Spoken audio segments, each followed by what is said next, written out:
convidado que acho que a maioria não conhece, né? Mas eu vou apresentar um pouquinho do currículo dele aqui. O nosso convidado foi consultor sênior do Banco do BRICS, presidente do Instituto Queira Passo e professor associado da Faculdade de Ciências Econômicas da Universidade do Rio de Janeiro. Nos programas de pós-graduação em Ciências Econômicas e Relações Internacionais pela mesma universidade. É mestre doutor em Geografia Humana e Econômica pela Universidade de São Paulo. Em 2022 recebeu o Special Book Award of China, o prêmio literário chinês, e é escritor. Então, uma salva de palmas aqui para o nosso convidado, Elias Jabbour.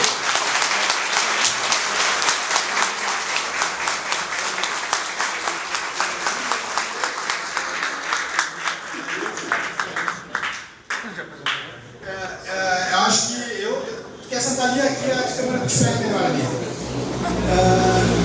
Eu sou fã do Elias, acho que a maioria daqui de nós é fã. A gente tem uma combinação aqui no sindicato. Quem fica junto com o palestrante, quanto menos falar, melhor. Que a gente vem aqui para ouvir o palestrante, né? Não, mas eu vou contar uma história que envolve o Elias, assim, uma história pessoal. A gente estava no meio do governo do Bolsonaro, aquelas loucuras todas. Antes disso, na verdade, quando eu estava fazendo mestrado em economia, eu conheci o trabalho do Paulo Gala. Um economista keynesiano, desenvolvimentista, uma série de coisas. Depois, por intermédio do Paulo Gala, eu conheci o trabalho do André Roncalha. E daí eu fui conhecer o trabalho do Elias. Veio a pandemia, e daí eles criaram um programa no YouTube que talvez a maioria tenha visto, que é o Conexão Xangai. Daí era o Paulo Gala, o André Roncalha, o Elias Jabbour e o Wallace Moreira.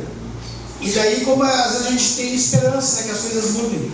Depois o governo Lula foi eleito e o Elias foi nomeado para o BRICS, o André Roncalha para o FMI e o Wallace Moreira para o BNDES. Quer dizer, a gente tem que ter esperança que as coisas podem mudar.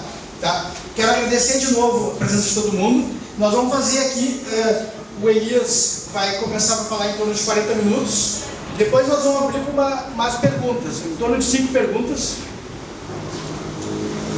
Em torno de 5 perguntas.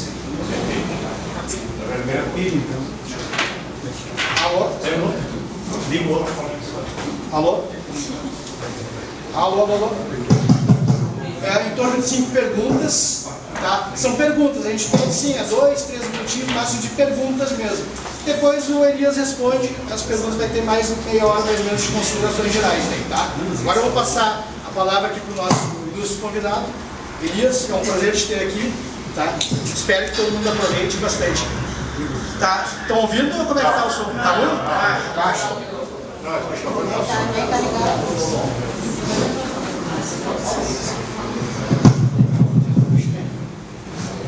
Agora estão ouvindo. Vou passar para Elias aqui. Elias, fica à vontade aí. Primeiro, boa noite a todos. Boa noite. Todas. Eu posso ficar sentado? Pode. Primeiro, eu sou de São Paulo, né? Nasci em São Paulo, moro no Rio de Janeiro. E eu estou super honrado de estar aqui com vocês, porque não é toda hora que a gente tem a chance de estar falando com um público diverso, como fora do Rio de Janeiro, fora do eixo, né? Aquele eixo péssimo que é Rio de São Paulo, né? E tá. De novo. Oi? E agora, pessoal? E tá aqui com vocês, um público diferente, um público que de outro lugar do Brasil, uma outra realidade política, uma outra realidade, aliás, para pior inclusive, né? Porque se o Rio de Janeiro é bolsonarista, né?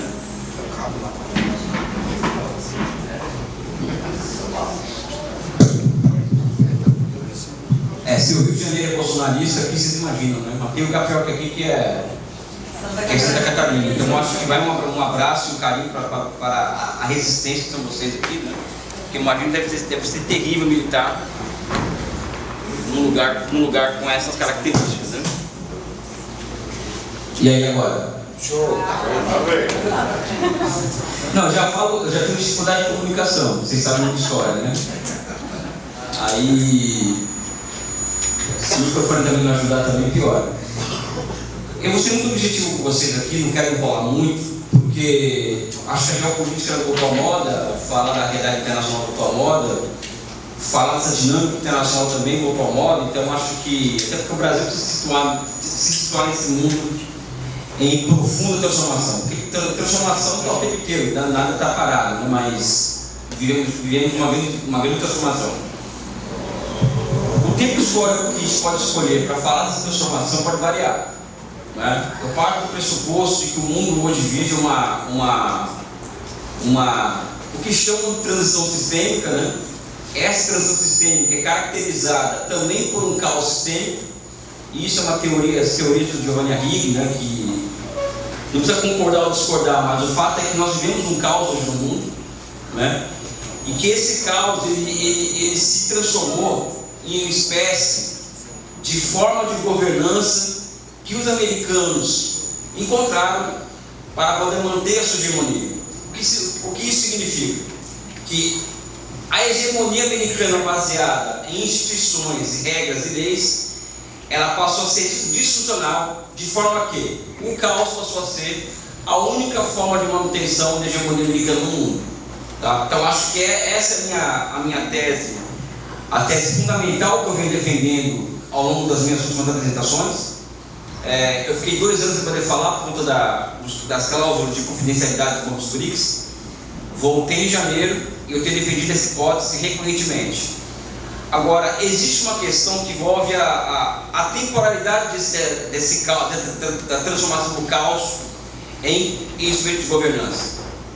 Falam que é 2099, com aquele ataque em Belgrado de 70 dias, né? Não sei quem se lembra desse ataque, né? Que a OTAN bombardeia Belgrado por 70 dias. Então aquilo marca uma ruptura aberta dos Estados Unidos com as regras do jogo, né? Tem também a invasão do Iraque sem o consentimento do Conselho de Segurança da ONU em 2003. Também pode você escolher esse marco histórico como o início da transformação do caos em instrumento de governança internacional. E tem a crise de 7, 8 e 9, a crise financeira de 2007, 2008 e 2009, que também pode se escolher como o início de uma era de caos e ingovernabilidade mundial. Tá? Então aqui, quem escolher cada um dos três também não tem nenhuma crítica, tá? Porque cada um desses marcos tem argumentos de sobra para defender qualquer um desses lugares da história como início do caos. Eu prefiro, apesar de reconhecer que 99 é um ponto de viragem no mundo, começar a falar da crise de 2007, 2008, 2009. Por quê? Porque ali me entrega mais elementos para falar para vocês sobre pelo menos 2 pontos. O primeiro é que, aqui os mais velhos vão entender o que eu vou falar. Eu como estou na minha idade, eu tenho 49 anos, vou fazer 50 esse ano, né? Então, os têm a minha idade, mais ou menos. Aliás, um beijo no coração da Rosa, que veio aqui nos ver, né? Falar que fiquei muito feliz em ver a senhora aqui. Mexe com o meu coração esse tipo de manifestação, até porque não é toda hora que isso acontece, né? Eu fico com o meu carinho, com o meu abraço, com o meu beijo, tá bom? Pra sempre. Os mais velhos vão entender o que eu vou falar aqui. Nos venderam na década de 90 a ideia de que o mundo em que o Estado se tornasse cada vez mais enxuto e o setor privado e o mercado ficassem mais livres para a atuação, seria um mundo onde os países periféricos, como o Brasil, teriam mais oportunidades de desenvolvimento do que em uma situação em que o Estado seria o indutor da economia. Em linhas gerais, rasteiras, é isso que nos venderam. E que a globalização é um fato que vai gerar uma não alternativa. Essa não alternativa é o neoliberalismo, né? There is no alternative, ou seja, não existe alternativa, que é aquela frase famosa da Margaret Thatcher, que é a privatização, desregulamentação das leis do trabalho, a abertura da conta de capitais, ou seja, os países permitirem a entrada e saída de capitais de forma, sendo uma regra, né? Enfim, a desregulamentação total das economias, ou seja, venderam para a gente essa história, né? De que o mundo, a partir desses pressupostos, seria um mundo muito mais interessante e muito mais funcional ao desenvolvimento dos países periféricos, pobres, terceiro mundo, etc., em desenvolvimento. E aí cada um escolhe a forma como se apresenta. do que no momento anterior, né? Ou seja, é a volta àquela velha história do século XIX, de quando a economia política era fundada, enquanto ciência, no final do século XVIII, de que o livre comércio traz mais benefícios do que malefícios. Então, que o Brasil iria ganhar muito se privatizasse e se abrisse para a concorrência estrangeira das suas empresas, e essa concorrência seria funcional para o aumento da produtividade da indústria brasileira. Aliás, esse é um argumento que é ressuscitado até hoje por conta do tarifaço, de que a nossa economia ela carece de um choque de competição. Por quê? Porque choque de competição traria, vamos dizer assim, faria com que as indústrias corressem atrás do quê? De se modernizarem para competir com essas empresas de fora, né? O mais interessante é que esse argumento ele é um argumento forte. Uma pessoa que não está preparada para discutir economia ou história econômica é um argumento forte. Só que ninguém pergunta aonde isso aconteceu. Onde aconteceu de você abrir sua economia para a concorrência estrangeira, e essa concorrência estrangeira ela não fosse um fator de destruição da sua indústria, e não ao contrário, ou seja, aconteceu sempre o contrário. Todos os países que abriram a sua economia de forma abrupta, né, acabaram se ferrando literalmente, né? E que os países que deram certo foram aqueles países que em maior grau ou menor grau protegeram a sua economia da competição estrangeira. Isso aqui, companheiros e camaradas, falo camaradas, tem muitos camaradas aqui do meu partido, que é o PCdoB, né, então aqui eu faço questão de registrar a presença deles. Porque eu sou viciado, por exemplo, em intervenção estatal, que nós amamos o Estado, que nós queremos o Estado, não é isso. É que eu me considero materialista histórico, dialético, né? Então é na história que eu vou buscar resposta a certas questões. Logo, o processo de desenvolvimento, historicamente falando, ele é um processo caracterizado pela intervenção do Estado na economia o tempo inteiro. Eu vou além do meu argumento em relação a isso. Eu sou um pouco mais radical, mais contundente no meu argumento. Eu falo que o capitalismo é uma criação estatal, a moeda é uma criação estatal, e as instituições de mercado, elas também são criações estatais. Inclusive, a Revolução Industrial ela acontece após um período de 100 e poucos anos iniciado com a Revolução Gloriosa na Inglaterra, acho que é 1644, a Revolução Puritana, que abre condições institucionais para o quê? Para o surgimento, depois de 130 anos, da Lei dos Secamentos. A Lei dos Secamentos é o quê? É a desapropriação violenta dos camponeses, que gera a primeira onda de centralização do capital.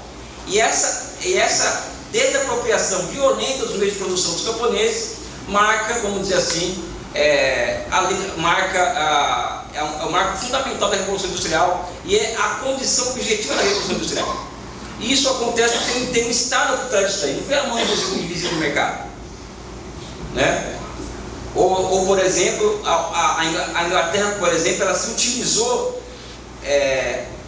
muito da dívida pública como arma política. Enquanto no Brasil a dívida pública, né, ela é criminalizada, até tem gente de esquerda que criminaliza a dívida pública, né? A dívida pública em qualquer país do mundo, ela é o quê? Ela é uma arma política. Os países usam da dívida para quê? Para financiar exército, financiar obras, infraestruturas, etc, etc, etc. Ou então se utiliza de compra governamental para o quê? Para servir de indutor da economia. Gera-se demanda e essa demanda ela serve para manter uma demanda aquecida, né? Então, a história do capitalismo é isso, tá? É a história da intervenção do Estado na economia o tempo inteiro, né? E o que nós estamos vendo hoje, repaginado, recolocado, feito de uma forma diferente, mais agressiva, menos agressiva, é o quê? São grandes blocos de capitais, né? O que é um bloco de capital? Um bloco de capital é um país com suas empresas, os seus conglomerados empresariais, os seus bancos, né, lutando pelo mercado mundial sob o mais amplo amparo do seu Estado Nacional, ou seja, Estados poderosos, nacionais poderosíssimos, protegendo o seu bloco de capitais na luta pelo mercado mundial. É disso que se trata o mundo.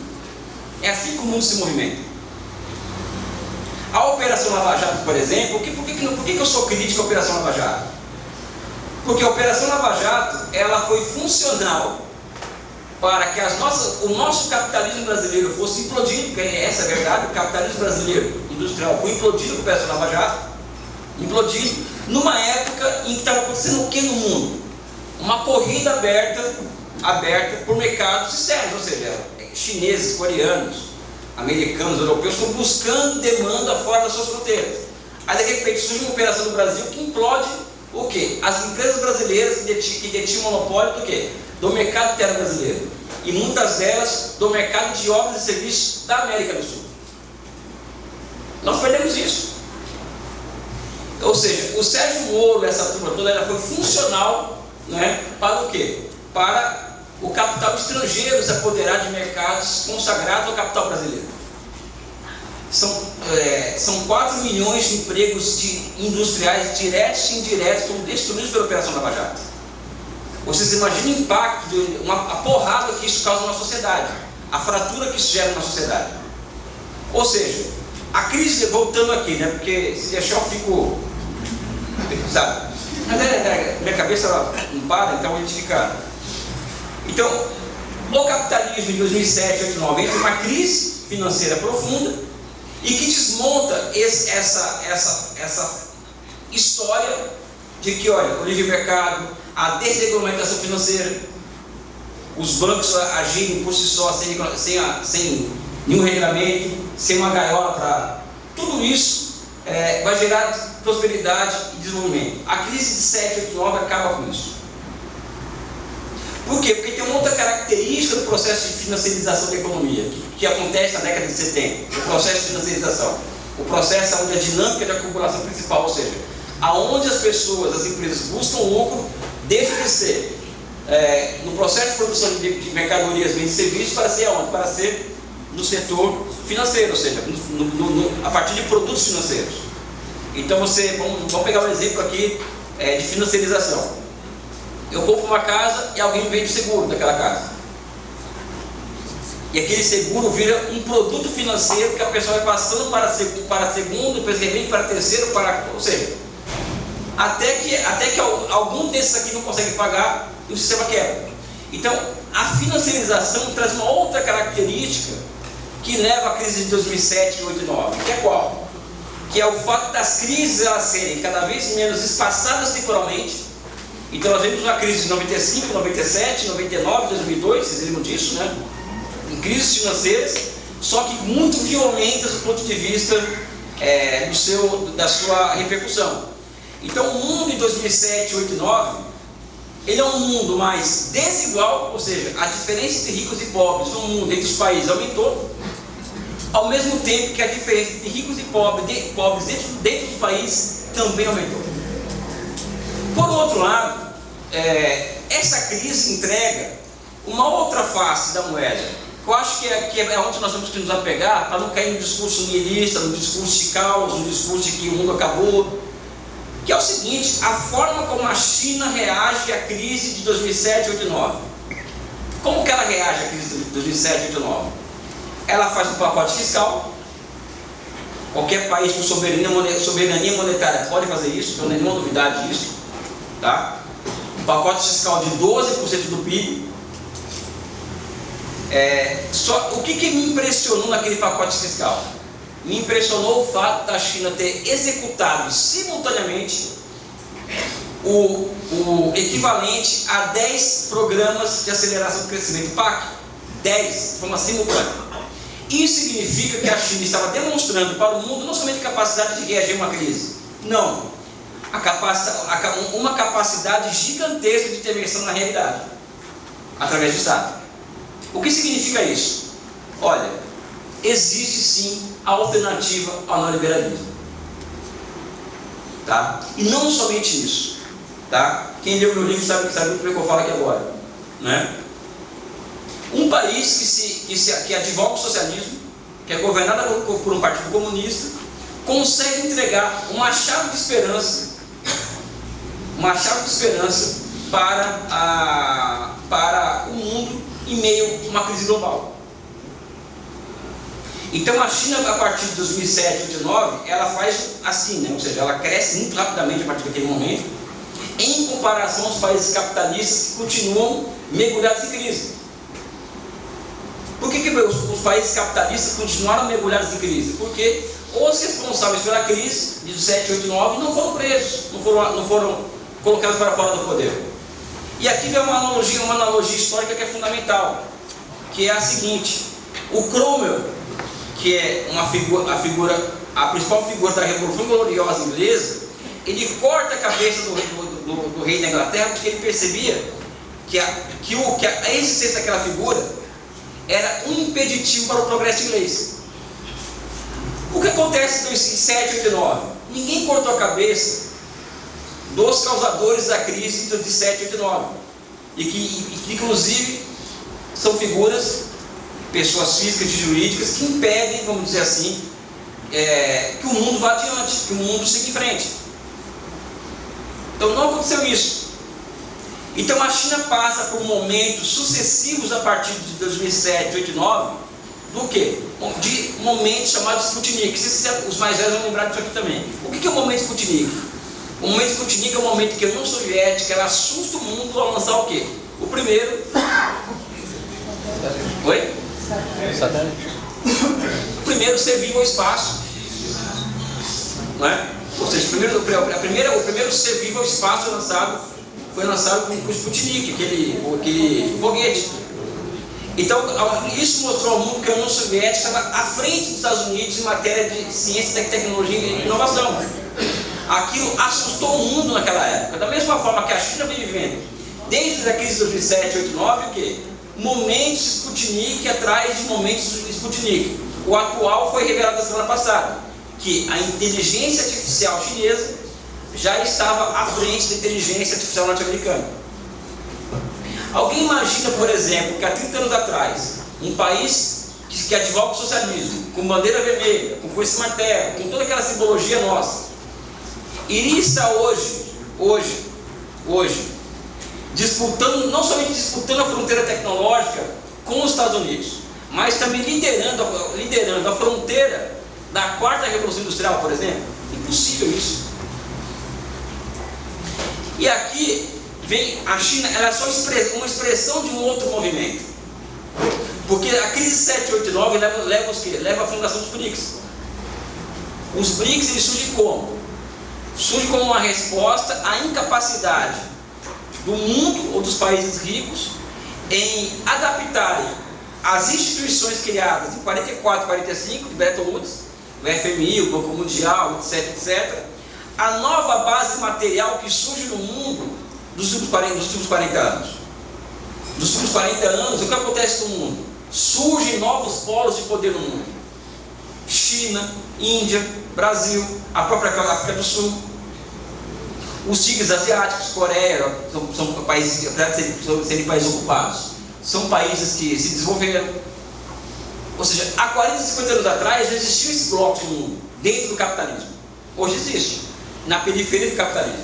E esses países passam a reivindicar o quê? Uma maior capacidade, imagem de manobra para tomar decisões no futuro das finanças internacionais.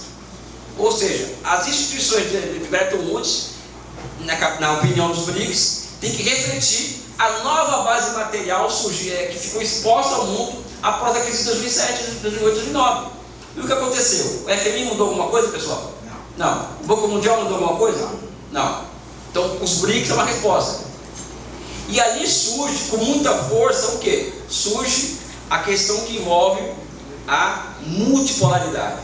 A questão da multipolaridade ficou muito evidente. É evidente que eu quase coloquei a mão perto. Não, porque é aquela coisa que você tem. Não, você não quer educado, pessoal. Pode, né? Oi?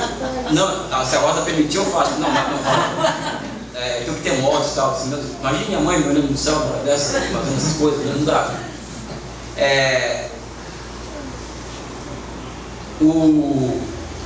A palavra, o conceito, a categoria multipolaridade passou a ser algo muito comum. É lógico que a unipolaridade, a unipolaridade sempre foi uma exceção no mundo. sempre foi uma exceção no mundo. A multipolaridade foi a regra no mundo. Então é evidente que qualquer pessoa mais ou menos estudada ia perceber que esse momento unipolar americano era um momento só da história, que aquilo não ia resistir aos fatos e à própria história. E é o que está acontecendo hoje, né? Aí vem o quê? Ou seja, os americanos passam a perder cada vez mais espaço no mundo em todos os sentidos.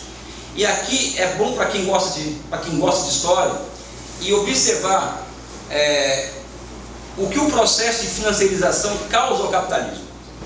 Porque os americanos e os europeus, por exemplo, eles reagem ao aumento dos custos de produção nos seus países com o quê? Com uma revoada de milhares de cadeias produtivas desses lugares do norte global para o quê? Para onde? Para a China. A China ela se coloca em 78 em qual condição? Eu aceito receber, aqui tem mão de obra barata, aqui tem custo de produção barato, eu aceito ser receptor dessas cadeias produtivas todas, que estão querendo buscar alternativas a esse lugar de produção de vocês. Mas para vir aqui para a China vai ter que se adaptar a regras, entre elas, por exemplo, qualquer empresa americana ou europeia na China tinha que ser joint venture com empresa chinesa, ou seja, 51% da empresa chinesa, 49% americana ou europeia. Vai ter que fazer transferência de tecnologia.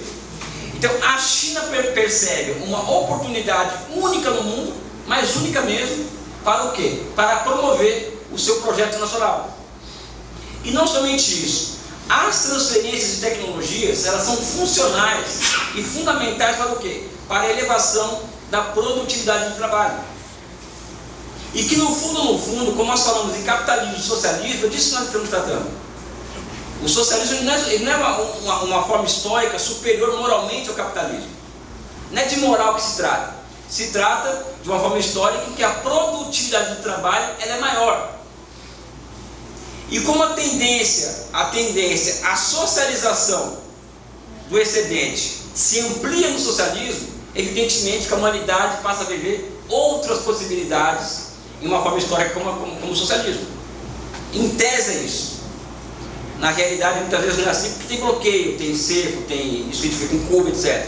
Mas a China, quando teve espaço de se desenvolver, é isso que vocês estão vendo aí. Então, a China se aproveita desse momento histórico para promover o seu projeto nacional. Ela passa 40 anos assim, low profile, esconde a bandeira vermelha.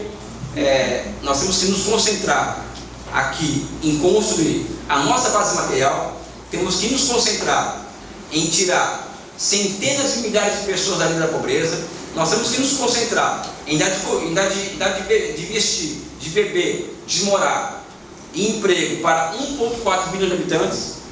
Na hora que nós conseguimos alcançar esse objetivo, aí sim nós podemos dar nossa contribuição à humanidade. Ou seja, eles foram 40 anos aumentando um monte de coisa. Teve embaixada chinesa que foi atacada em Belgrado, eles não fizeram nada. Os americanos invadiram o Iraque, eles não falaram nada. Ou seja, eles, uma posição muito voltada para dentro dela. E hoje a China ela está em condições de colocar o dedo na ferida em vários pontos do mundo. Ela criou condições para isso. Né? E a financiarização ela leva o quê? A qual fenômeno, pessoal? Com essa revoada de cadeias produtivas para a China, por exemplo. A financiarização é um processo que todo mundo aqui sabe, trabalha em banco, né, grande parte de vocês, em que a riqueza ela passa a ser obtida de maneira líquida, ou seja, fora do processo de produção de mercadorias, bens e serviços. Isso faz com que, pessoal, leva a uma erosão da capacidade de inovação tecnológica dos países capitalistas. Então, por exemplo, de cada 100 dólares, vamos pegar o caso da Pfizer aqui. A Pfizer é um caso que é interessante. A Pfizer, por exemplo, que sempre foi uma liderança, né, em matéria de inovação tecnológica nos Estados Unidos, né, assim como na Europa, a indústria farmacêutica, a Pfizer ela abriu o quê? Um escritório financeiro, ou seja, um escritório que vai pegar parte daquele lucro da empresa para investir aonde? No mercado de capitais. Né? Então a Pfizer, por exemplo, ao fazer isso, ela perde capacidade de inovação, porque inovação é dinheiro, pessoal. Inovação não é apertar assim de luz, não é. Inovação é grana. Inovação é queimar dinheiro em praça pública. Então os americanos estão perdendo muita capacidade de inovação tecnológica por conta da financiarização da sua economia. Então, de cada 100 dólares que se coloca no processo de produção nos Estados Unidos, somente 25 vai para a produção, o resto para a especulação. Na China, mais de 90 dólares vai para a produção. Ou seja, a capacidade de atropelo da China em relação aos países capitalistas é muito grande. E também por uma outra característica também, que eu acho que é fundamental para quem, aliás, a maioria queria ser a favor do socialismo, não sei, né? Uma diferença entre socialismo e capitalismo, e que fica muito clara para hoje na guerra entre China e Estados Unidos, qual é? O fato do núcleo da produção e da finança na China ser público. Enquanto por exemplo, o sistema financeiro americano, europeu e brasileiro, que é privado, e esse setor financeiro acaba corrompendo o Estado, o governo. Então, no caso do Brasil, o Banco Central ele é capturado pelo sistema financeiro. Na China é público. E o núcleo produtivo chinês, ele também é público, e formado por 96 grandes conglomerados empresariais estatais. O que significa o quê? Que a China tem 96 conglomerados, que é a empresa mãe e as suas subsidiárias, nos setores estratégicos da economia. É como se tivesse 96 conglomerados do princípio ativo da Petrobras, onde é estratégico.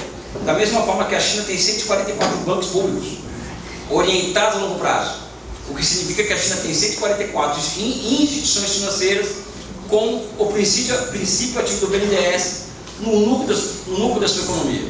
Então, esses bancos criam moeda para empresas públicas investirem, né, e os setores não públicos da economia se aproveitarem dos efeitos de cadeamento. Ou seja, uma economia dessa é imparável, é impossível competir com uma economia dessa, não é? Então, diante dessa situação em que a China emerge dessa forma que vocês estão vendo, e com essas características que ela tem, que a economia chinesa tem, posso até voltar um dia que só falar da China, sabe? A gente começa a perceber que vai ficando difícil para os Estados Unidos, e que a aposta no caos é algo fundamental. E aqui eu entro nessa parte da história, que é a seguinte: qual que é a cronologia do caos, né? Qual que é a cronologia desse caos? Qual que é o processo histórico do caos? O processo histórico do caos aí é uma opinião particular, pode discordar, concordar, não tem nenhum problema com divergência, pelo contrário, eu cresço com ela. Mas vamos lá. Após a crise, após 789, ocorre uma primeira onda que eu acho que já começa a bagunçar o mundo de vez, né? Não como o mundo tivesse bagunçado, que é a seguinte: os americanos passam a imprimir dólar e jogar esse dólar no mundo. São bilhões de dólares por dia que jogam no mundo. Isso chama-se quantitative easing, que é o quê? A chamada guerra cambial. Para quê?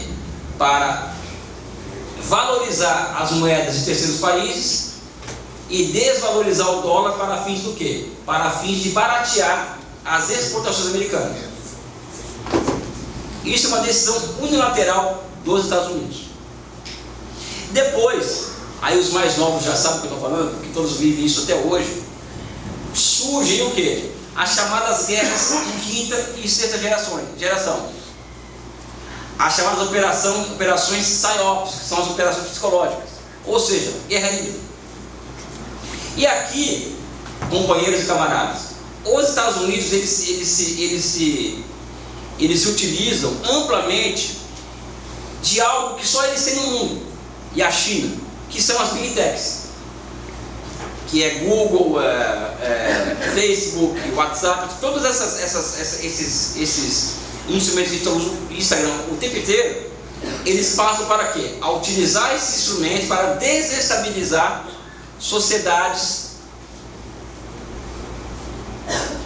que eles julgam serem não interessantes para os seus interesses, ou aquela sociedade, ou para aqueles países que buscam revisar a ordem internacional que os americanos proclamam. Por exemplo, o Brasil, a partir de 2013, ele passa, sob o meu ponto de vista, por um processo de intervenção estrangeira, a partir das Big Techs, né, que vem essa coisa das fake news, pós-verdade, isso até hoje tem isso aí. Vou dar um exemplo aqui, pessoal. Às vezes eu vejo notícias no Instagram, eu sou corintiano. Eu sei que é Colorado odeia, mas aqui Colorado e Grêmio, os dois nos odeiam, mas tudo bem. Vou dar um exemplo aqui. Às vezes eu estou no Instagram, não é para saber política, não é disso não, pessoal. O negócio é Corinthians, entendeu? Tá, não é política, eu estou lá para ver. Aí tem a notícia no Instagram, bomba para fiel. Uma notícia bomba. A coisa é que então é uma contratação, vai pagar a dívida, não sei o que, sabe? Aí quando você aperta ali, é uma notícia de 3 anos atrás, sabe? Que, ou seja, isso é uma regra na internet hoje. É uma regra. Em 2018, por exemplo, eram mais de 20 milhões de disparos diários de fake news via WhatsApp dos Estados Unidos para a eleição do Bolsonaro. Existem pessoas que acreditam na história até hoje da mamadeira de piroca, banheiro, tudo isso. Tudo isso. Que o filho do Lula é, como se diz? É dono da Friboi, dono da vida, claro. As pessoas acreditam nisso. Que o Brasil caminha para o comunismo. Ninguém me avisou isso, né? Agora mesmo aqui, por exemplo, tem pessoas que estão convencidas. Vocês sabem disso melhor que eu, você vive aqui no. Tem pessoas convencidas que vivem no Brasil hoje é uma ditadura no Brasil. Até o Fux. Não, até o Fux. De onde vem isso? Pessoal, isso é muito sério, porque isso é o estágio da luta de classe no Brasil hoje. De onde que vem isso? Por exemplo, o Eduardo Bolsonaro fala o regime brasileiro, o regime são ditaduras, né? Sabe? Então é isso. Isso me leva a acreditar que até hoje o Brasil está sob intervenção estrangeira e vai aumentar agora a intervenção. Quando nós pedimos por regulação das redes sociais, não é para ter uma ditadura no Brasil, sabe? É porque é impossível. É impossível você ter acesso, por exemplo, a informações cuja veracidade delas é duvidável. Qualquer sociedade séria no mundo, ela se desestrutura na medida em que ela não regula suas redes sociais. Isso é muito sério, isso deveria ser uma discussão mais estratégica para nós de esquerda. Ou seja, e não vale a pena somente regular. Olha o Nepal, olha o que está rolando no Nepal agora. No Nepal, eles regularam as redes sociais, mas não construíram as suas próprias big techs. O que aconteceu? Essa barbaridade que está acontecendo lá, sabe? Então, 2013 começa essas guerras de quinta e sexta geração, que é uma combinação, que tem um amigo meu da Argentina, o Gabriel, não chama de é uma mistura de guerra híbrida, guerra convencional e guerra híbrida. Ou seja, aonde não rola, aonde a guerra híbrida não soluciona o problema, aí entra com o exército mesmo. O caso da Líbia, o caso da Síria, quem vê as intervenções abertas militares que a OTAN faz nos Estados Unidos. Porque o objetivo estratégico dos americanos com Obama passa a ser o quê? Isolar a China. Isolar a China não é para isso, tem que ir antes. Derrubar o Irã. Para derrubar o Irã tem que derrubar a Síria. Tem que quebrar as pernas do Hezbollah no Líbano. Então a ideia é transformar o mar Mediterrâneo no lago da OTAN. Então o Muammar Gaddafi ele é derrubado nessa hora, a chamada Primavera Árabes, né? Ele é derrubado a partir dessa estratégia americana. O Bashar al-Assad é derrubado a partir dessa estratégia americana. Né? E evidentemente que a política externa de Israel, né, ela pauta muito a política externa americana. E mais, hoje nós estamos vivendo alguém viu ontem que aconteceu no Catar, esses dias que Israel, sabe? Ou seja, o mapa do Oriente Médio está sendo redesenhado a partir dos interesses de Israel, não é? Ou seja, o país vai lá e a sorte do pessoal do Hamas é que o celular deles está no outro quarto. Sabiam disso, né? Que Israel, eles conseguem pegar alguém, ou seja, se eles quiserem me matar, por exemplo, eles vão Quando a gente entrar aqui, sabe onde eu estou, por exemplo, e mandar um drone vir aqui nos assassinar, eles sem esse poder, não sabe? E o pessoal do Hamas deixou numa outra sala o celular, então atacaram outra sala na deles. Esse é o nível do combate hoje, pessoal. O mundo não é bonito. Eu sempre falo para as pessoas, o mundo não é bonito, o mundo é feio, pessoal. Sabe? Então, aonde a guerra híbrida não funciona, entra a guerra convencional. Então, acho que esse é um outro ponto fundamental do caos internacional. Depois vem, e aqui não necessariamente nessa ordem, o que eu chamo, né, o professor Hernando Torres chama, né, de transformação do dólar em uma arma de destruição em massa. O que significa isso? Transformar o privilégio exorbitante que os americanos têm por serem um emissor da moeda de referência internacional em uma arma. Eles têm essa arma, que é o dólar, e tem o sistema de pagamento sob o controle deles, que é o SWIFT. Então, se os países, por exemplo, aquele país, tipo Venezuela, que está enchendo um saco, vamos congelar os bens deles em dólares, fora do país, com os fundos soberanos. Por quê? Porque os países deixam dólares fora do seu território para quê? Para poder importar. Usar aqueles dólares para importar remédio, comida. E a Venezuela importava 90% de tudo que ela consumia, a partir desses fundos soberanos que ela tinha fora. Então os americanos mandou congelar esse negócio aí. E não somente congelar, expulsa esse país do SWIFT. Isso vai provocar uma crise cambial, que vai provocar o quê? Um descontentamento da população e o derrubo do regime. E mais do que isso, fizeram a mesma coisa com o Irã também. O Irã está expulso do mercado internacional há muito tempo. Cuba nem se fala, Cuba desde 62 está fora. A Coreia Popular também está fora desde sempre. Só que hoje, pessoal, 60% dos países do sul global estão sofrendo algum tipo de coerção financeira dos Estados Unidos. Tem noção disso, pessoal? Só a Venezuela são mais de 500 coerções financeiras. A mesma coisa Cuba.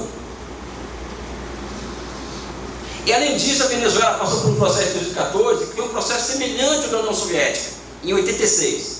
Que é qual? Que foi o seguinte: a União Soviética tem uma característica diferente da China, que é qual? A dela ter entrado no comércio internacional, ou na divisão internacional do trabalho, como provedora de commodities, petróleo e gás. A China entrou como provedora de produtos manufaturados. Então os americanos em 86 combinaram um jogo com a Arábia Saudita, né? Aumenta a oferta de petróleo para que o preço do barril caia, e ao cair, quebra a economia soviética. Eles fizeram isso e deu certo. Fizeram a mesma coisa em 2014. A partir de 2014, o preço do barril de petróleo caiu 150%. Você junta isso, junta com as crescentes sanções contra a Venezuela, o que aconteceu com a economia venezuelana? Ela quebrou. Crise cambial. Aí vem esse pessoal do Globo News, fala: olha, tá vendo como que é o socialismo? Aliás, os bolsonaristas falam muito disso, né? Venezuela, Cuba, olha o socialismo, Coreia do Norte, olha o socialismo, só a pobreza, né? Aliás, eu dei uma entrevista no podcast, um podcast bem reacionário, agora assim, vai ao ar na próxima segunda-feira. E o cara falou assim: não, eu tive em Cuba muita miséria, na Venezuela. Eu falei: mas o problema não é o socialismo, o problema é as condições que o imperialismo colocou para esses países existirem. Por que não deixa, por exemplo, por que não derruba todos os bloqueios econômicos contra Cuba e contra a Venezuela? Acaba com o bloqueio, acaba. Se o capitalismo é melhor que o socialismo, então acaba com os bloqueios. Quer dizer, a partir dessa lógica, o que vai acontecer com o socialismo? Vai morrer, não vai morrer? Já que o capitalismo é superior, né? Aí tem que explicar para o cara, ensinar, eu não vou ter a professora, olha, mas tem que explicar para o cara: olha, pessoal, cara, não é assim. A Venezuela, por exemplo, não pode comprar penicilina. Sabia disso? O Nicolás Maduro disse para mim pessoalmente em Xangai que a Venezuela, os americanos tentaram bloquear a importação de vacina para a Venezuela. O mundo é desse jeito, galera. E qual que é a propaganda? Olha o socialismo aí, ó. Aí, ó, 7 milhões de refugiados venezuelanos no Brasil, fome, não tem vacina, não tem comida. Isso é socialismo. Só que eles não querem contar a história disso daí pra gente. o papel nosso enquanto militante de esquerda, no meu caso, como simpatizante dessas experiências, como a cubana, a venezuelana e outras, né, é estudar essas experiências e poder ter nas nossas mãos a verdade, né, e fazer o debate de ideias, fazer o enfrentamento de ideias desse pessoal.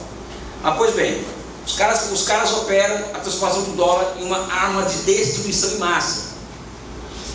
De forma que a Venezuela é só um exemplo, mas hoje 60% dos países do mundo, o Brasil agora entrou também nesse clube, sofre algum tipo de coerção financeira. Então eu tentei seguir um cronograma aqui, se eu só não lembrar de algum evento, vocês me lembrem, por favor, tá? Vem o Covid-19. O Covid-19, pessoal, ela leva todos esses eventos anteriores, eles vão juntando. Eles são fatores a serem levados em consideração em qual processo? No processo do quê? De ruptura das cadeias globais de valor. O que quer dizer isso? O capitalismo ele se globaliza do ponto de vista produtivo também, né? Então os países dependem muito do quê? De insumos de outros países. Outros países. Então, se você importar remédio não sei de onde, produto químico não sei de onde, petróleo não sei de onde, uma interdependência mundial generalizada. O Covid-19, por exemplo, ela leva o quê? Ao rompimento dessa tendência. Por quê? Porque os Estados Unidos e o Ocidente percebeu o quê? Não tem condições, nós ficamos dependentes de máscara, respiradores e insumos da China. Nós temos que começar a ter nossas próprias políticas industriais para esse tipo de coisa. Não somente isso, em 2017, o Trump, que não tem nada de burro, pessoal. O Trump, na minha opinião, é um cara que sabe muito bem, ele sabe o que ele está fazendo. Ele percebe inteligentemente que a China é impossível isso que eu falei aqui, ele percebeu que é impossível concorrer com a China. E parte para quê? Parte para um bullying comercial e tecnológico, tentando negar acesso da China aos insumos necessários para que a China construir as suas infraestruturas de semicondutores, que seria a última grande fronteira entre China e Estados Unidos em nível tecnológico. Não deu certo. Mas o mundo começa a olhar para esse movimento e opa, vou ter que começar a me virar aqui, que a próxima vítima pode ser eu. Então rola desde até hoje hoje essa tendência ela é muito clara, da ruptura de cadeias globais de valor e o surgimento do quê? De políticas industriais 4.0, ou seja, os países cada vez mais se voltarem para novas políticas industriais. A Europa hoje ela está vendo a sua decadência e está acontecendo o que com ela? Está se rearmando. Então a demanda efetiva da economia europeia é via keynesianismo militar. A Europa está se militarizando. Os Estados Unidos está com essa política de taxar o mundo inteiro de forma que a tentar resetar, dar o reset, ou seja, reiniciar o comércio internacional, as regras do comércio internacional, em prol dos seus interesses estratégicos, que é qual? A reindustrialização dos Estados Unidos. A guerra da Ucrânia, as pessoas me perguntam, como você define a guerra da Ucrânia? Né? Olha, a guerra da Ucrânia ela é uma reação da Rússia, uma reação que, na minha opinião, uma rebelião armada contra a ordem liberal que se aprofunda após o final da União Soviética, e essa ordem serviu para humilhar a Rússia e para cercar a Rússia. O Putin invadiu a Ucrânia porque ele é mau, porque é um cara mau, pessoal? Você acha que a história se conta dessa forma? Ele é um ditador autoritário e decidiu invadir o país? Existe um processo, ou seja, em que a OTAN, o Ocidente coletivo, ele se nega, ele não cumpriu o acordo que foi feito com Gorbachev, que cai o muro de Berlim, unifica-se a Alemanha, mas a OTAN não vai se expandir até as fronteiras da União Soviética. Eles quebram essa regra e a OTAN passou a quê? A se expandir até as fronteiras da Rússia. E qual que é a linha vermelha para a Rússia? A Ucrânia. Se a Ucrânia deixa de entrar na OTAN e vocês aceitarem, o pau vai comer. Tanto é que 20 dias antes da Ucrânia do conflito, o que acontece? O Putin manda uma carta para o Biden, para todo mundo, ó, não vai dar certo isso. O que eles fizeram com a carta? Nada. Então a Rússia invade a Ucrânia em 2022, né? Sabe? Era a linha vermelha deles. Estou falando que a Rússia está certa, ninguém está tentando investir o valor aqui. Mas imagine você se o Brasil começa a expandir a base militar brasileira até a fronteira dos americanos, ou a Rússia, ou Cuba, que é um país que não há nenhuma ameaça, só ficar sofrendo. E as fake news está num nível. Eu não sei quem pôde ir à Europa ultimamente. Eu, por conta do meu trabalho no Banco dos BRICS, fui à Europa algumas vezes.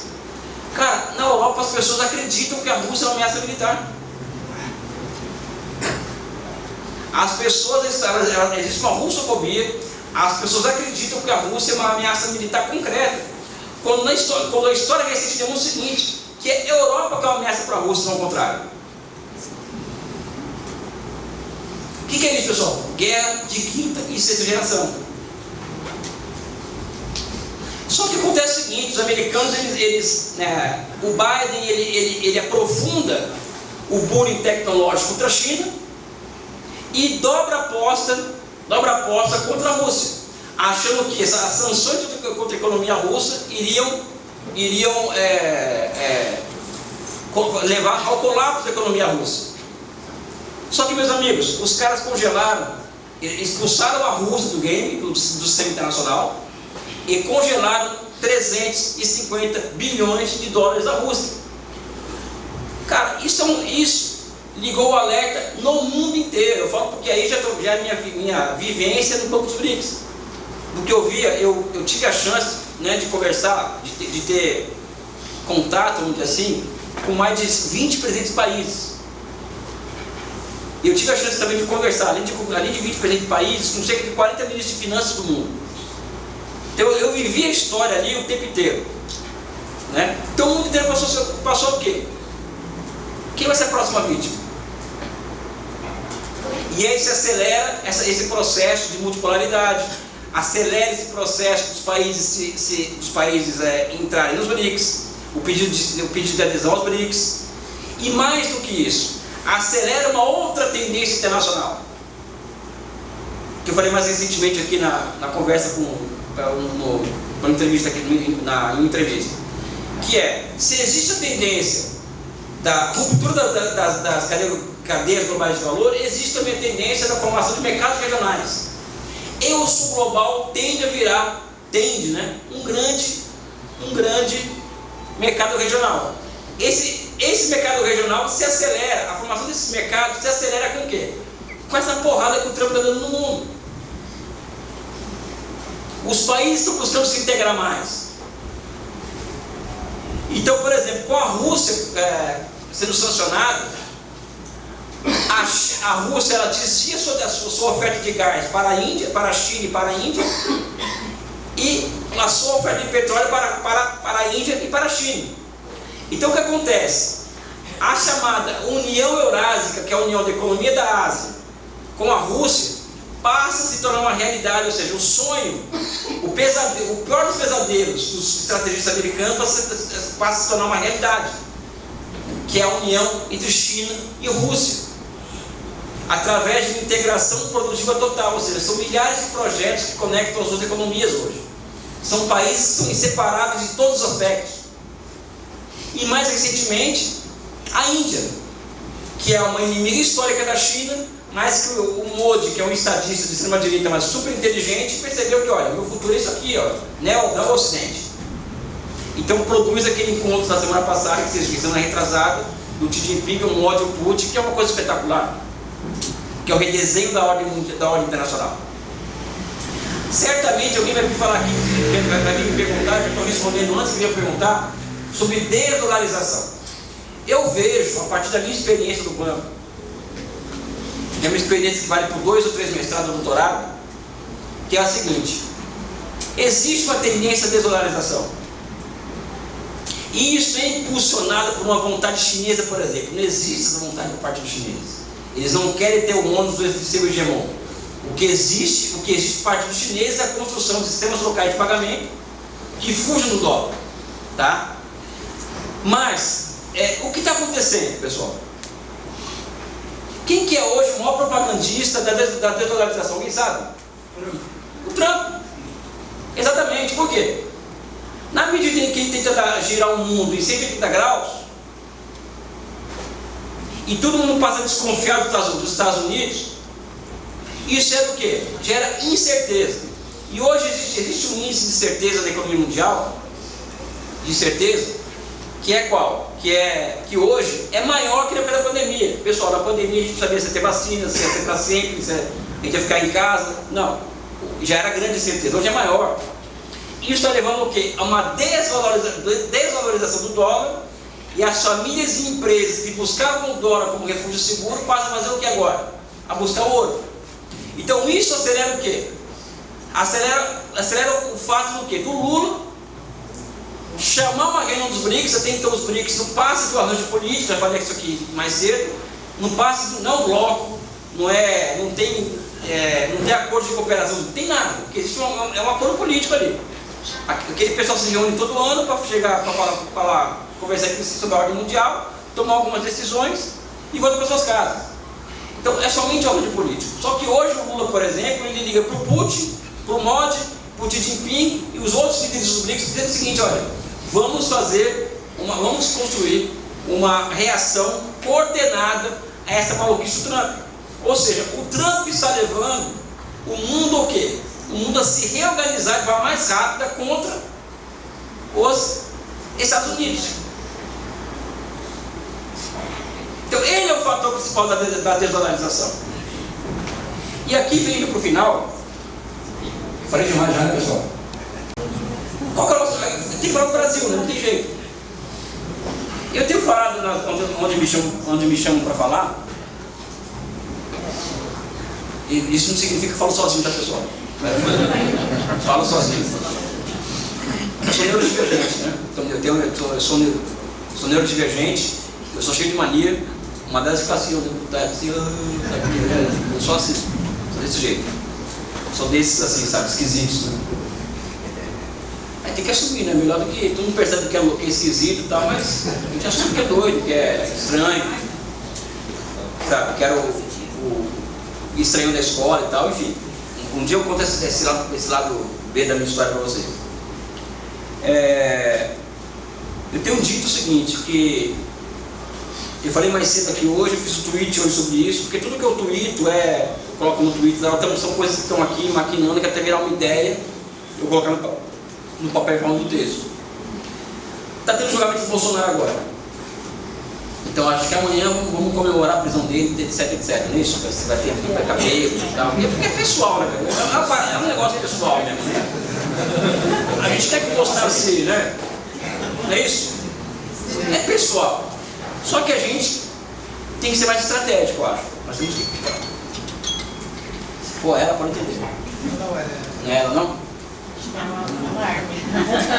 Eu sou daquela tese, é aquela ligação. Que eu já tive. Posso contar uma história, pessoal? Quando eu tinha uma certa idade, assim, eu vivia muito amor platônico, né? Eu escolhi sempre aquela menina que é a mais difícil, a mais impossível, aquela que eu escolhi para gostar. E uma delas, todas elas, né? Eu era daqueles caras que ficava controlando se era de ligar ou não, sabe? Eu saí de casa, teve uma que eu nem saí de casa esperando a ligação dela. Cara, então eu sou aquela pessoa que quando eu estou dando aula e toco o celular, e muitas delas nem ligavam nunca mais, nem era coisa da minha cabeça. Colocava na minha cabeça que ela estava afim de mim e estava esperando a ligação. Não é verdade, pessoal. Eu era aquele cara que montava uma história na cabeça, um teatro, colocava os personagens, criava um enredo e acreditava nesse negócio. Né? Então eu colocava na minha cabeça que a mulher estava afim de mim, né? E eu levava até as últimas consequências disso, né? E sofria e tal, chorava, ouvia música de novela e tal. Pô. Cara, tem 2 trilhas sonoras de novela que eram espetaculares. Aquela novela Celebridade, né? E Mulheres Apaixonadas, né? É para cortar o punho, né? Então, pessoal... Oi? Melhor. Caos. É melhor que o caos. Então, quando alguém liga assim numa aula, eu não sou aquele dando aula, não sou chato, não ligo, sabe? Faço o que quiser, tudo tá ali, entendeu? Sabe? Até porque o mercado vai julgar a pessoa, sabe? Não sou eu. Se tocar aquela ligação e for ela, meu amigo, aceita, ou ele, aceita, entendeu? Talvez não ligue nunca mais. Sabe? Enfim. Eu acho, pessoal, desculpa que é brincadeira, porque o assunto é sério demais para ficar ali pra gente. A gente já sofre muito, né? A gente carrega muito peso do mundo nas nossas costas muitas vezes, né? Então, se a gente tiver um mínimo de leveza e sermos mais humanos do que um professor, do que um padre, sabe? Tem que ser humano, tem que, sabe? A condenação do Bolsonaro, definitiva do Bolsonaro, do bolsonarismo, não depende da STF, eu acho, depende da gente. Sim. Se nós não formos capazes, nós esquerda, capazes de entregar futuro para o Brasil, ou seja, reindustrialização, esperança, esperança de futuro para os nossos filhos, se nós não formos capazes de construir o que eu chamo de uma outra maioria política capaz de construir um novo projeto nacional de desenvolvimento, ou seja, vocês viram que eu falei do mundo aqui, não falei? E o Brasil está à deriva, né? Não temos exército, não temos indústria, não temos, né? Então, se nós não nos construímos no mundo, e se construir no mundo ainda baseado em grandes projetos nacionais, nós estaremos perdidos. E ao estarmos perdidos e não construirmos nosso projeto nacional, nós vamos estar absorvendo o bolsonarismo. E vão voltar. Então, qual que é o recado que eu deixo a vocês ao final dessa minha apresentação? Aqui. O mundo é desse jeito, a minha opinião, evidente. A maioria discorda. Tá? O mundo é desse jeito que está. A dinâmica do mundo é essa, desde 2007 até desde 99, é essa aqui. E os países que não se prepararam para estar nesse mundo do jeito que ele é, e não se colocaram ativamente a partir do grande projeto nacional, esses países desapareceram, ou tendem a desaparecer. É o caso do Irã, por exemplo. O Irã está vendendo almoço para comprar janta, não é isso? Está sancionado, está cercado e tal. Só que o Irã se colocou em uma posição estratégica no Oriente Médio, de forma que não interessa para a China que o Irã caia, para a Rússia que o Irã caia. E o Irã ele fecha acordos muito interessantes para eles em relação à China e Rússia. O Irã é um país que se colocou ao mundo de forma de cabeça erguida e fala: olha, eu vou sobreviver nesse mundo que está aí. Você pode gostar do Irã ou não gostar do Irã. Não estou entrando aqui no juízo de valor sobre o Irã. Então, o Brasil, pessoal, se nós não nos reencontrarmos conosco mesmos, se a esquerda brasileira continuar a demonstrar a incapacidade de construir um projeto nacional, daqui a alguns anos estaremos absorvendo o Bolsonaro. Porque quem julga não é a justiça, pessoal. Não é o STF que julga o Bolsonaro, ou me julga. Quem julga é a história. A história que julga. Não é os leis, o juiz ali, vai dar sentença. É a história. E a história pode ser, a história é implacável e tende a ser implacável conosco se a gente não for capaz de construir um grande projeto nacional para esse país. Eu quero muito agradecer aqui o convite do sindicato. Eu já estou me convidando para vir mais vezes aqui, falar da China, falar das minhas histórias pessoais também, sabe? Tem muita história, né? Mas eu quero deixar um forte abraço para todo mundo, especialmente para a Dona Rosa, evidente, né? E um beijo no coração de todo mundo, em especial para ela. Muito obrigado, pessoal.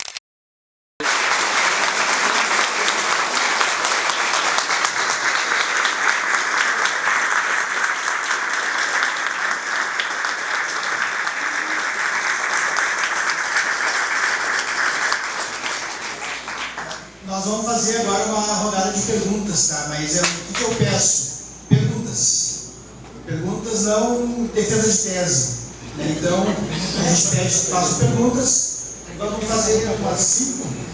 Tu quer que tu vai respondendo? Ou... Não, assim, pode fazer assim.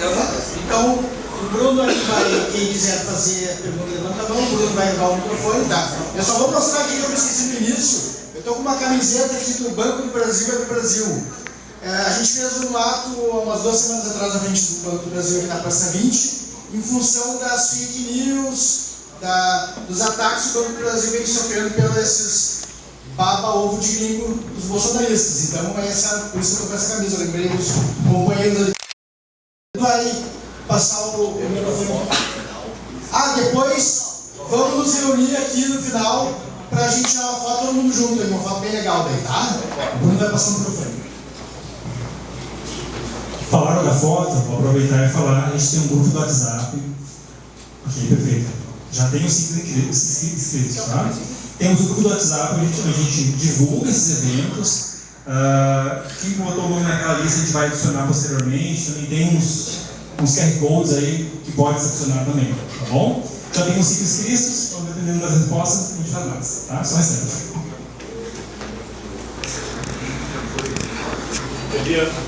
Tá ligado? Elias, eu queria bem objetivamente. Domingos Alexandre. Elias, eu queria te perguntar o seguinte: tu abordou a questão do ponto de vista dos estados e dos países.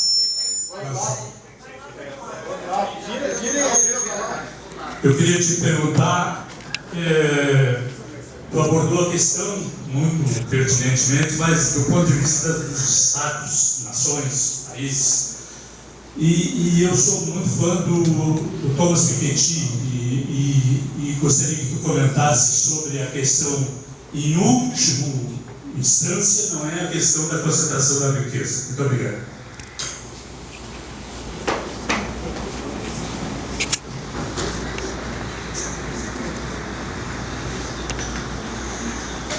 Boa noite. Quero parabenizar o sindicato por esse momento. Rosane, sou sindicalista municipária, no olho do furacão, sob ataque, inclusive no nosso governo, que a gente ajudou a eleger. Tu falaste algo assim, a China, como se a China fosse o que deu certo no liberalismo. É possível um capitalismo bom, por assim dizer, porque e aí sindicalista, né? A questão dos trabalhadores, assim, os Estados Unidos nesse caos, e aí exigindo vamos investir, né, da Europa, vamos investir em guerra, em arma, e vamos tirar vamos tirar dinheiro da onde? Se o capitalismo, né, não está produzindo, né, para sobreviver, então tem que tirar da onde? Para balançar isso, tira de direitos, né? O quanto, claro, uma guerra, por exemplo, estamos ferrados, mas assim, enquanto trabalhadores, né, a gente vai avançar nessa retirada de direito, nessa escalada, assim, né, daqui. É muita coisa, você não é sobre isso, quero falar sobre isso, mas agora acho que é isso.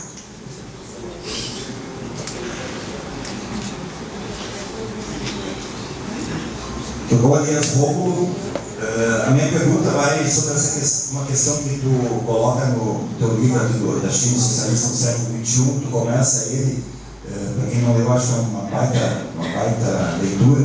Tu começa abordando questões filosóficas no primeiro capítulo ali, nos primeiros capítulos do livro, né? E faz esse debate que é muito forte na luta de ideias entre os valores da cooperação versus os valores da competição, né? Carla Atinza, vice-presidente do PCB. A minha pergunta é no seguinte sentido. A gente vê na história recente a capacidade dos Estados Unidos de produzir inimigos, né?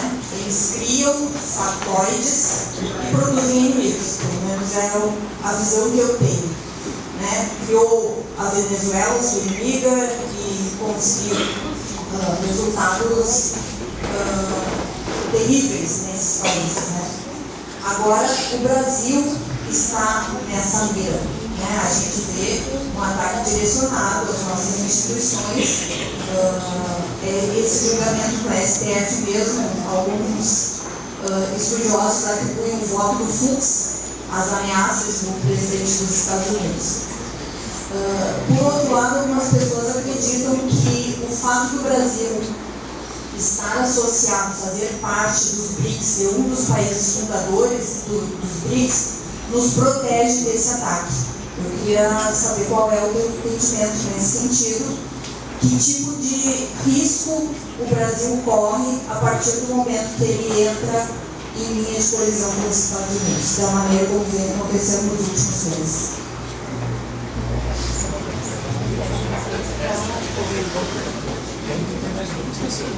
Pode ser mais uma, a gente fecha. Vamos contemplar todos levantar a mão para ter mais duas perguntas.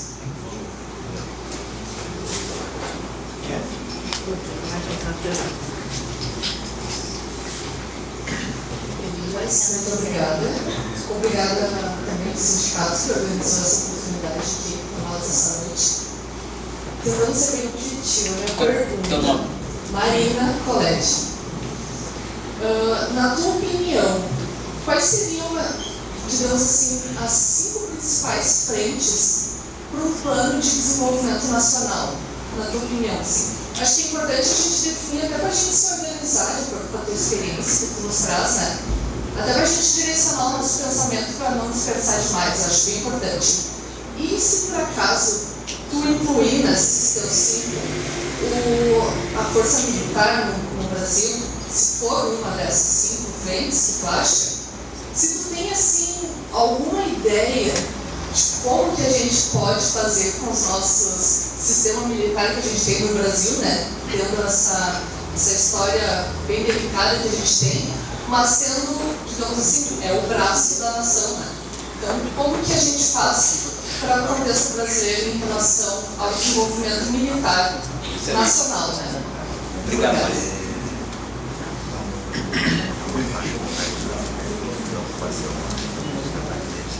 Eu queria perguntar, puxando um pouco da tese do Enes Faques, do tecnofeudalismo, se tu compactua as ideias do Enes e qual seria o papel da China dentro dessa nova dinâmica do capitalismo que está mudando, né? E o que a gente pode esperar para o Brasil dentro desse tecnofeudalismo?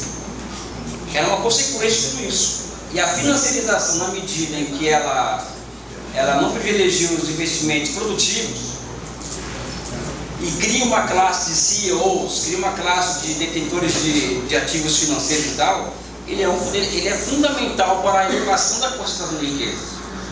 Então, acho que nós temos que observar a concentração de riqueza. Primeiro, ele é intrínseco ao capitalismo, tá? Mas ele se potencializa com a financiarização. Então, acho que nós, por exemplo, quando nós falamos nós escolhemos um alvo a se abater, então nosso alvo é combater a desigualdade, que é legítimo, concordo com isso também. Nós vamos ter que atacar a grande finança. Volta aquela questão do Cromwell, ou seja, o Cromwell cortou a cabeça do rei da Inglaterra, para que a Inglaterra andasse para frente. Mesma coisa nós, vamos ter que cortar a cabeça da grande finança, que controla o Brasil hoje, controla o mundo, em certa medida. Sempre a gente vai ter que escolher um alvo, entendeu?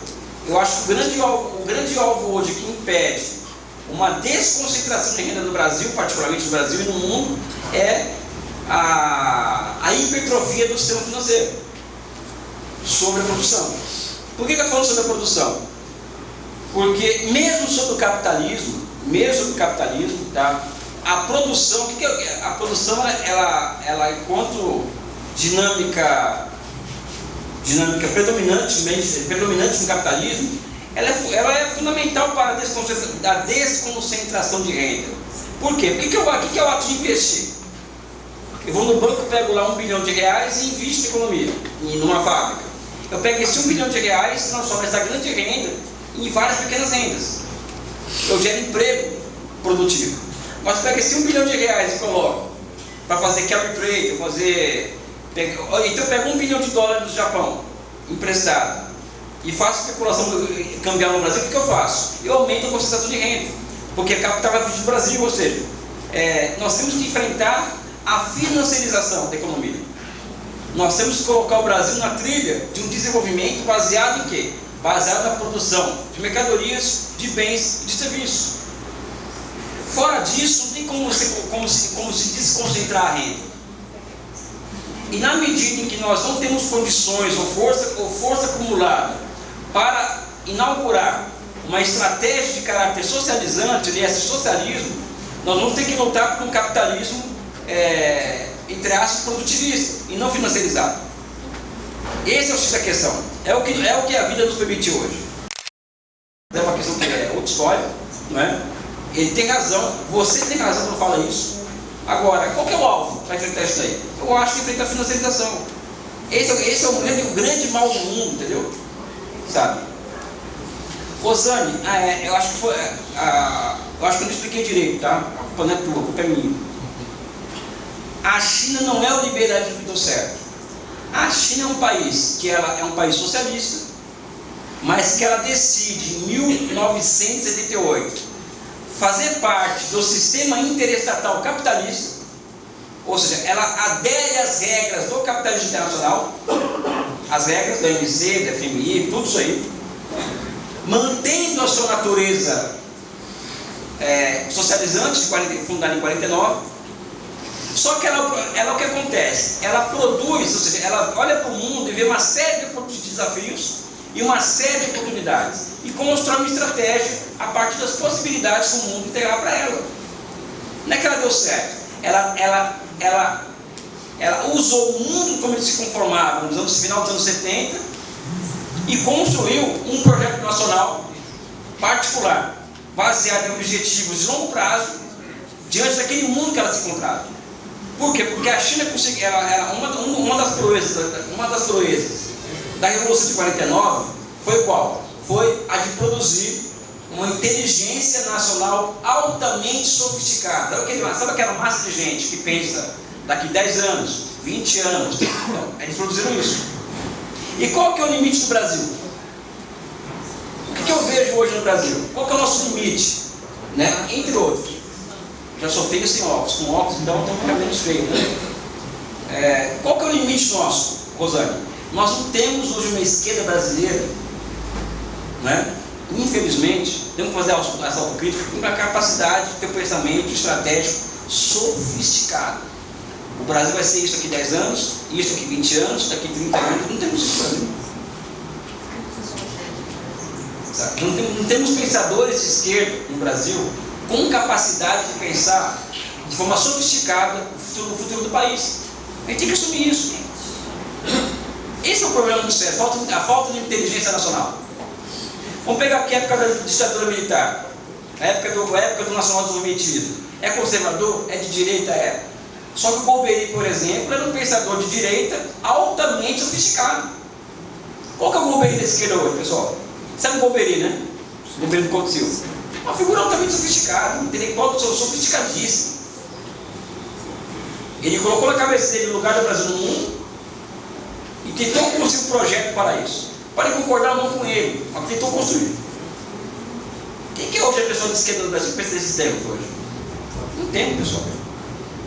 Eu não vou falar que eu sou essa pessoa porque eu não sou ninguém. Não sou mais um da Mané aí, está me emitindo opinião.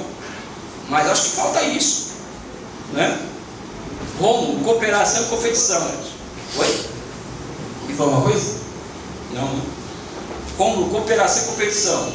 Cara, eu acho que é isso. Ou seja, o livro, ele na verdade, o que se colocou na nossa cabeça durante 50 anos aí, de neoliberalismo? De que o ser humano ele nasce propenso à troca, nasce propenso a competir e nasce propenso a maximizar a sua utilidade, como se diz os economistas, claro, buscar o lucro, buscar ser um bicho de selva, que é o chamado homo econômicos, ou seja, as pessoas elas nascem para competir, para tomar espaço para o outro, ninguém é amigo de ninguém, ou seja, e na medida que todo mundo pensa desse jeito, que a ganância humana ela pode servir para a sociedade, se todo mundo der certo, né?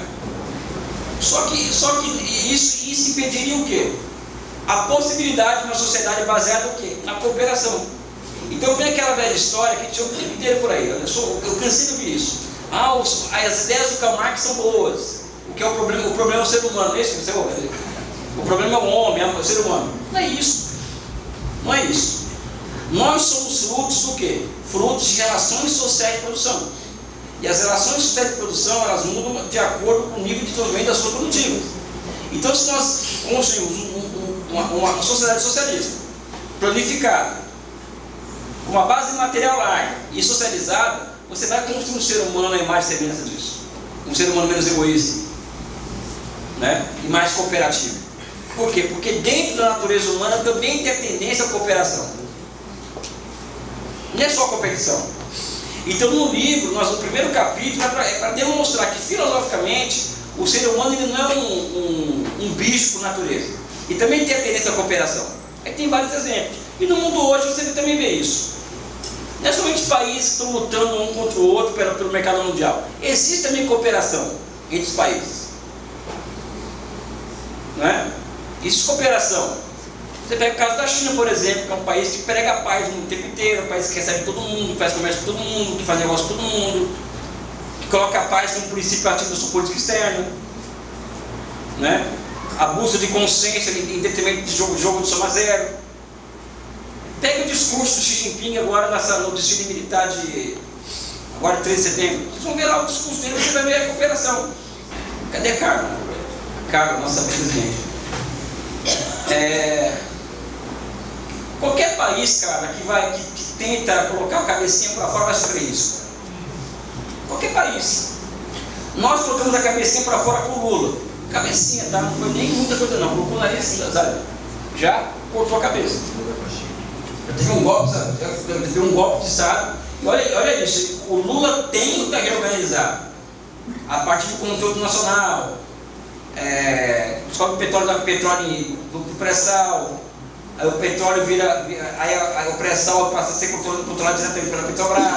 Aí tem conteúdo nacional que expulsa o estrangeiro do Brasil. O Brasil passa a ter uma política mais próxima global.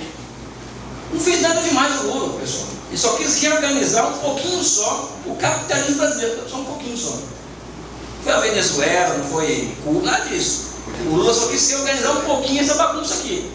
Ele já foi para onde os escravos iam quando. O tronco, né? Passei com o tronco, meu amigo. Ó, cara, o que é a prisão do Lula? Na cabeça de vocês? Na minha cabeça é muito claro.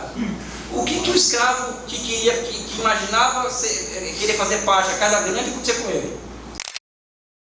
Para quê? O lugar do escravo é na senzala, não é na Casa Grande. O Lula teve a ilusão de que poderia chegar na Casa Grande. Ou do Brasil ser parte da Casa Grande.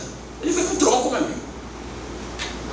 Então acho que nós precisamos muitas vezes, para analisar a realidade, de uma sofisticação do pensamento histórico, né? Perceber que a prisão do Lula não foi uma coisa porque o Sérgio Moro é o filho da... Não é tudo isso, cara. Não é o Sérgio Moro. É um processo histórico por trás dele. É uma elite que odeia o povo, uma elite que é pró-europeia e pró-americana. Esse caldo de cultura escravagista que é uma chaga até hoje. É isso que condenou o Lula à prisão em 2017. Não foi outra coisa, pessoal. E qualquer um, pega aquela. Alguém lembra da cena do Gaddafi sendo morto? O que foi aquilo, pessoal? Vocês conhecem aquela história? Alguém sabe me falar que conta a história? O Gaddafi ele viu que ia perder a guerra, que já era e tal, né? O Hugo Chávez chama o Gaddafi para se exilar na Venezuela. Ele falou: não, não vou me exilar na Venezuela, vou morrer na minha tribo, onde ele nasceu. Ele vai para a tribo dele, 30 mil pessoas ficam, viram um cerca para protegê-lo. A OTAN mata essas 30 mil pessoas em uma semana. Aí quando chegam nele, o que os caras mandam? Liga a câmera. Aí você aquela cena de enfiar o cabo de vassoura do cara, sabe, no ânus dele, tudo aquilo que vocês viram filmado. O que é aquilo, pessoal? É uma cena qualquer? Olha um recado. Quem mexer com os meus interesses vai acontecer isso aqui, ó. Se puderem fazer isso com o Xi Jinping faz, se puderem fazer isso com o Kim Jong-un faz, com o Putin eles fazem. Eles cortam a nossa cabeça. Então qualquer país que vai... É isso, pessoal. E é por isso que eu estou falando aqui, se a gente não se reorganizar enquanto projeto nacional, nós não somente estaremos absorvendo o Bolsonaro lá na frente, nós estaremos sob intenso risco do quê? De quê? De nós não aguentarmos a pressão que vem de fora. A pressão vai ser grande, meu amigo. O fluxo hoje, a volta dele foi esse. A pressão é grande. Né? É por isso que eu fico aqui. Oi? Ele está votando ainda, ele não parou. Puta que pariu, velho. Ou seja, eu praticamente me vejo como um peregrino, vamos dizer assim, da questão nacional, por conta disso. A pressão vai ser grande, se nós não nos reorganizarmos quando um grande projeto nacional está perdido. É assim que o mundo funciona. Aí a competição do Romo, aí a competição que vai nos engolir. Cara, eu respondi? É triste minha resposta, né? A Marina fez uma pergunta que eu acho que é genial, porque ela toca no dilema nosso, né? Sabe? Marina, você é muito objetivo, sem exército tem país, tá? Não tem conversa, não. Eu adoro ver essa esquerda bonitinha, sabe a esquerda bonitinha? Do solzinho, não sei o que, sabe? É contra o exército, não sei o que, abaixo. Pessoal, sem forças armadas você pode parar. Por quê? O meu problema é forças armadas. A minha questão é nós construímos um grande complexo industrial militar brasileiro para gerar emprego para engenheiro, para químico, para físico, sabe? Para que um filho de um trabalhador favelado, que hoje está vulnerável ao bolsonarismo, que não tem esperança, abrindo parênteses, o que é o fascismo, pessoal? O que é o bolsonarismo? Onde que esse tipo de desgraça prospera?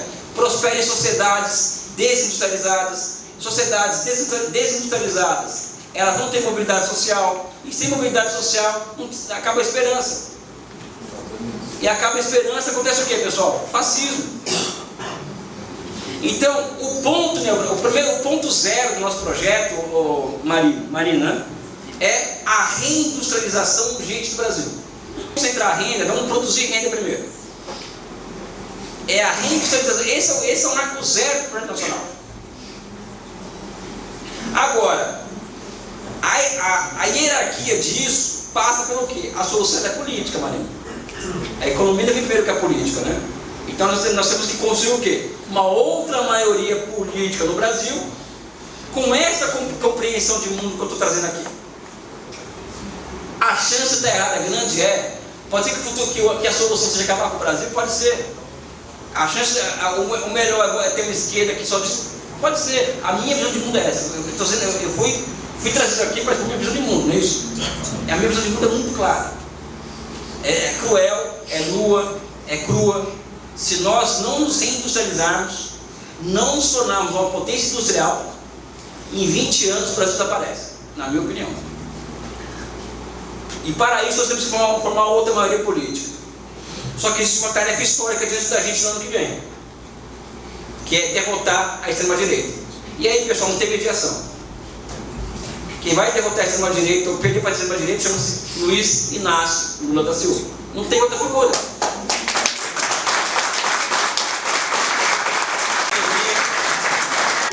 Eu acho o Lula o máximo. Pessoal, não é isso. Eu acho o PT o máximo, o Lula o máximo. Não, é o que nós temos hoje para enfrentar um inimigo poderoso, é ele. É ele, não tem outro. Não tem um fora do campo do Lula, não tem ninguém.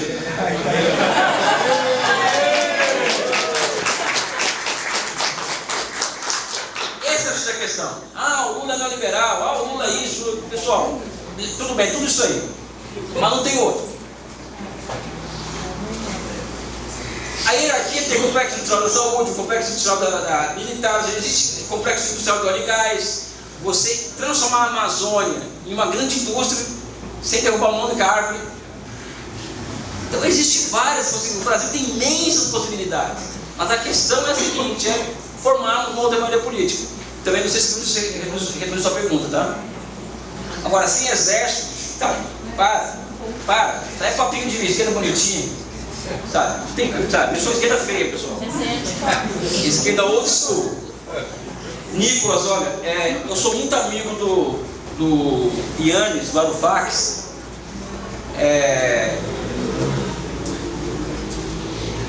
Ele pega na veia, eu acho, o técnico. Cadê um técnico feudalismo? Tá? Eu já falei isso pra ele, assim, sabe? Eu não sei se o nome é correto. Eu acho que nomear os fenômenos é fundamental. Mas, o que ele traz no livro dele, de consequência para a gente, é o seguinte: nos Estados Unidos existe uma guerra entre finanças e Big Tech. as duas não querem abrir mão das suas rendas, enquanto na China existe uma cooperação de finanças e Big Tech. E o fato do Estado socialista, no caso, ele não acha que é socialista, ele tem dificuldade de falar que a China é um país socialista. A minha grande briga com ele é essa. Mas o fato de ser um partido único, olha como é contraditório e dialético, é o que garante algum nível de democratização na sociedade chinesa. Então o Brasil, olhando por exemplo do Nepal, nós temos que regular nossos Big Techs sim, mas não é suficiente. Nós temos que construir as nossas Big Techs. Aí entrando também na pergunta que a Marina coloca, nós temos que ter Big Tech nacional. Né? Enfim, pessoal, eu queria só para ter como consideração final, eu acho que falei aqui um monte de besteira talvez, tá?